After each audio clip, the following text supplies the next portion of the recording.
Programme में दोबारा खुशामदीद। रियासत के मुंह पर थप्पड़, हमारे यहाँ रियासत कमज़ोर और वडेरा जहनीत मजबूत क्यों, इस पर बात करते हैं। पहले देखते हैं हबीबा मेमन साहिबा का वो बयान जो उन्होंने मीडिया को दिया।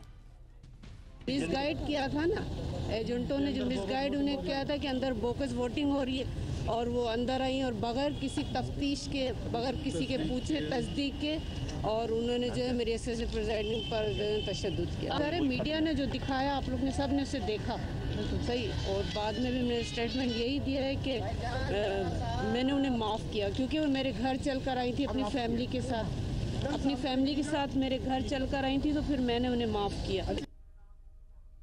जी, हबीबा मेमन साहिबा ने जिनको थप्पड़ मारा गया था उन्होंने माफ़ कर दिया है। वहीदा शाह को जो एमपी हैं पाकिस्तान पीपल्स पार्टी की सिंध से, तो जो अगर उन्होंने माफ़ कर दिया तो अब रियासत के मुंह पर थप्पड़ पड़ा था उसका क्या बनेगा।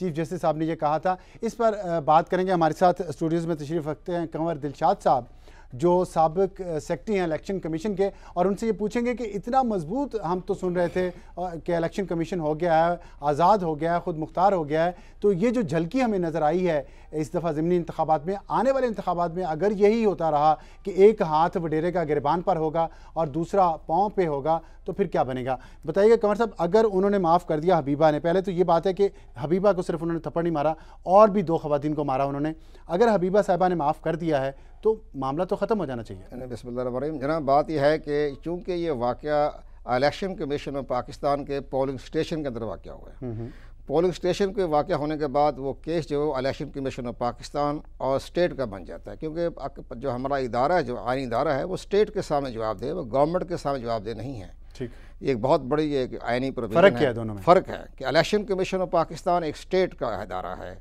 ठीक, और ये जो है इसी लिहाज से इनके तमाम मुलाजमीन जो हैं वो स्टेट के मुलाजमीन। आपका मतलब जिससे पुलिस वाले को अगर कोई मारेगा तो स्टेट को मारेगा, स्टेट को, तो अगर पुलिस वाला माफ़ कर दे उसको, नहीं, वो बात ही नहीं। इसमें वाक़या सबसे बड़ी अहम बात ये हुई है कि ये वाक़या हुआ है पोलिंग स्टेशन के अंदर, ठीक, उसने असिस्टेंट प्रेसिडेंट ऑफिसर पे हाथ उठाया है कि लिहाजा इलेक्शन कमीशन पाकिस्तान ने जो एक्शन लिया है, और इसके बाद सुप्रीम कोर्ट ऑफ पाकिस्तान ने जो लिया है, लिहाजा इसमें उसको माफ़ी का सवाल ही नहीं पैदा होता। अगर पोलिंग स्टेशन के बाहर ये वाक़या हो जाता तो फिर वो असिस्टेंट प्रेसिडेंट ऑफिसर का जो भी नाम है, हबीबा जो भी है, वो माफ़ करने की अच्छी मजाज थी। ठीक है, अभी उसके पोलिंग स्टेशन के बाहर ही वाक़या हो गया और उसने उसको माफ़ कर दिया। ये हुआ है पोलिंग स्टेशन के अंदर। तो यहाँ जो उससे जो खातून से क्या उसका नाम, हबीबा मेमन, नहीं हबीबा मेमन तो हाँ वहीदा शाह एमपीए, जो एमपीए, वाहिदा एमपीए तो खैर नहीं है, वो तो बराए नाम ख़त्म हो गया मामला उसका। एमपीए तो ज़ाहिर है उसका प्रॉस्पेक्टिव कैंडिडेट रहेगी, उसका तो रिजल्ट रोक लिया गया है। लेकिन उसके बारे में यह है कि अब ये स्टेट का मामला हो गया, सुप्रीम कोर्ट ऑफ पाकिस्तान ने उसका केस अपने हाथ में रखा और उन्होंने कहा कि ये स्टेट पर उसने हमला किया। और हमारे सेक्रेटरी जो थे पाकिस्तान इलेक्शन कमीशन के, इश्तियाक साहब ने ये कहा है कि उसने थप्पड़ इलेक्शन कमीशन को मारा है। तो अब लिहाजा इन तमाम थप्पड़ों की जो बारिश हो गई है, उन लिहाज से ये मामला बनेगा कि वो केस स्टेट का मामला है, वो माफ़ी करने की कोई गुंजाइश नहीं, और उसको आर्टिकल 253 के तहत सज़ा हो सकती है, जैसे कि अटॉर्नी जनरल ऑफ पाकिस्तान ने भी कहा है। अब ये स्टेट का मामला है। मैं तो इस हद तक जाऊंगा कि जब उसने एक इलेक्शन के मामलात में इंटरफेयर किया और उसको आइनी कार्रवाई रोकने की कोशिश की, तो मैं तो चाहूँगा उसने आइन की खिलाफ वर्जी की कि ऐसा ना उसको आर्टिकल 6 भी नाफज हो जाए। इतना ज़्यादा तो अब मेरा ख्याल है कि आर्टिकल से, लेकिन ये बताइएगा जो बात वहीं पर आएगी कि अगर माफ़ कर दिया मुद्दई ने तो मुद्दई की हैसियत कोई नहीं, मुद्दई की हैसियत, वो तो असिस्टेंट प्रेसिडिंग ऑफिसर की हैसियत से वो बैठी थी ना। तो इसलिए उस ये हमारा रूल है, कानून है कि इलेक्शन कमीशन की अंदर जो वाक़या हो जाए तो वो फिर आप उसको माफ़ करने की गुंजाइश नहीं रहती। इससे पहले मैं एक और गुजारिश करूँ, आज से कोई 1993 की गालिबन बात है कि एक इसी तरह का सेनेट का इलेक्शन हो रहा था सूबाई असम्बली सिंध में। तो वहाँ फिर नादर मक्सी साहब थे, ठीक है, वाक़या तारीखी है, नाम लेने में कोई हर्ज नहीं है। तो उन्होंने एक MQM के एक जो MP थे उस पर हाथ उठाया और ज़रा बड़ी सिरस पैदा हो गई थी। तो उसको केस को ख़त्म करने के लिए गुंजाइश ये निकाली गई कि ये वाक़या पोलिंग स्टेशन के बाहर हुआ है, पोलिंग स्टेशन के रिटर्निंग ऑफिसर के सामने वाक़या नहीं हुआ। हालांकि वाक़या तो रिटर्निंग ऑफिसर के सामने ही हुआ था, लेकिन बहरहाल बात हो गई तो उनका ये दिखाया गया कागज़ों में कि ये इलेक्शन कमीशन के पोलिंग स्टेशन में नहीं हुआ, ये बाहर हुआ है। तो बाहर हुआ तो माफ़ करने की पोजीशन थी, तो माफ़ीनामा हो गया। इसीलिए मैं इसे मामला जो है रहा है, ये वहीदा शाह का जो किस्सा है, ये बहुत सीरियस किस्सा है। अब मामला सुप्रीम कोर्ट में चला गया, वो घर जाके माफ़ी मांगने से कोई फ़र्क नहीं पड़ता, जितनी चाहे मर्जी माफ़ी मांगी। हाँ, आगे वाकई बार था, माफ़ कर सकते। अगर कैमरा वहाँ ना होता तो क्या ये वाकया भी बाहर ही बनाया जा सकता हाँ, अगर ये कैमरा ना होता, जैसे कि 93 में नादिर मकसी का किस्सा हुआ, नादिर मकसी ठीक था, बट मारे उनके, ठीक, मैं जो भी MQ का उस ज़माने में मेंबर था, तो उस मामले में ये मामला होता है कि ये अंदर वाकया जो है हुआ है, अंदर वाकया की कोई माफ़ी नहीं होती। अच्छा, एक बात बताएं, चीफ जस्टिस साहब ने कहा कि ये वाकया सरफराज शाह को जो कत्ल था कराची में रेंजर्स के एहलकारों के हाथों हुआ, उससे भी ज़्यादा सीरियस है। इसलिए मैंने आर्टिकल 6 का जिक्र कर दिया।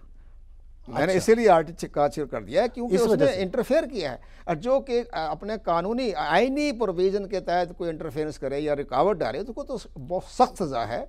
उसमें तो ये आर्टिकल जो हमारे अटॉर्नी जनरल ने 253 का किया, ये नरम हाथ रख दिया, अदरवाइज़ तो ये नहीं। अब इलेक्शन कमीशन पाकिस्तान की जो प्रोसीजरल कार्रवाई हो रही है या डिपार्टमेंटल इंक्वायरी हो रही है, ये इसकी अब वैल्यू ख़त्म हो चुकी है। ये केस जाएगा सुप्रीम कोर्ट ऑफ पाकिस्तान में 12 मार्च को बताना पड़ेगा। इसमें माफ़ी का गुंजाइश नहीं है, ये कोई मामला नहीं है, कोई रेमंड डेविस का केस नहीं है कि उसने को माफ़ कर दिया और उसकी अदीत ले ली, वो करिए, अदीत भी नहीं बनती इसकी, तो क्योंकि ये तो अंदर वाकया सरकारी मामला। ठीक है, ये बताइएगा कि वहाँ जो पुलिस ऑफिसर खड़ा था और उसके सामने ये सब कुछ हो रहा था, उसकी उस वक्त क्या ड्यूटी थी, उसे क्या करना चाहिए था? पहली बात, ये कमज़ोरी हुई है प्रिजाइडिंग ऑफिसर से। प्रिजाइडिंग जिनको मारा है नहीं, पर वो थी असिस्टेंट प्रिजाइडिंग। ठीक है, प्रिजाइडिंग ऑफिसर का ये काम था, जबकि इलेक्शन कमीशन ऑफ पाकिस्तान ने ये 91 में जो इलेक्शन हो रहे थे उस वक्त पहली मरतबा प्रिजाइडिंग ऑफिसरों को पावरफुल देने के लिए उनको दफ़ा 30 के मजिस्ट्रेट की पावर दी गई, तो वो उसी वक्त सज़ा दे सकते हैं, उसी टाइम उसको गिरफ्तार करने की उनकी पावर थी।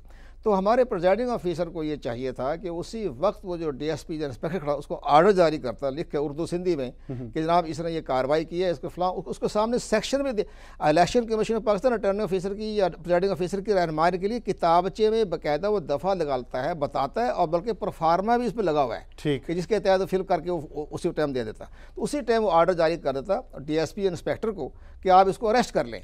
अगर वो DSP इंस्पेक्टर अरेस्ट ना करता तो फिर वो बाकायदा सस्पेंड होता या उसके खिलाफ एक्शन होता, लेकिन उसको तो प्रिजाइडिंग ऑफिसर घबराहट के आलम में उसको अपनी पावर इस्तेमाल करना भूल गया और इस लिहाजा उसने DSP को नहीं कहा। लेकिन उस DSP इंस्पेक्टर को चाहिए था, जब एक प्रिजाइडिंग ऑफिसर के दफ्तर में ये वाक़या हो रहा है तो वो भी आगे बढ़ के उसको अरेस्ट करता है, पकड़ता, तो ये भी एक काबिल जुर्म है। ठीक है, तो अगर प्रिजाइडिंग ऑफिसर के दफ्तर में उन पे कोई भी हमला करता है तो ये गैर कानूनी काम है, पुलिस को खुद ब खुद उसमें एक एक्शन लेना चाहिए, आप ये कह रहे हैं? जी हाँ, तो अगर नहीं लिया तो उनका भी कसूर है, वो भी, इसलिए IG को बुलाया उन्होंने, चीफ जस्टिस ऑफ पाकिस्तान ने, IG जवाब दे।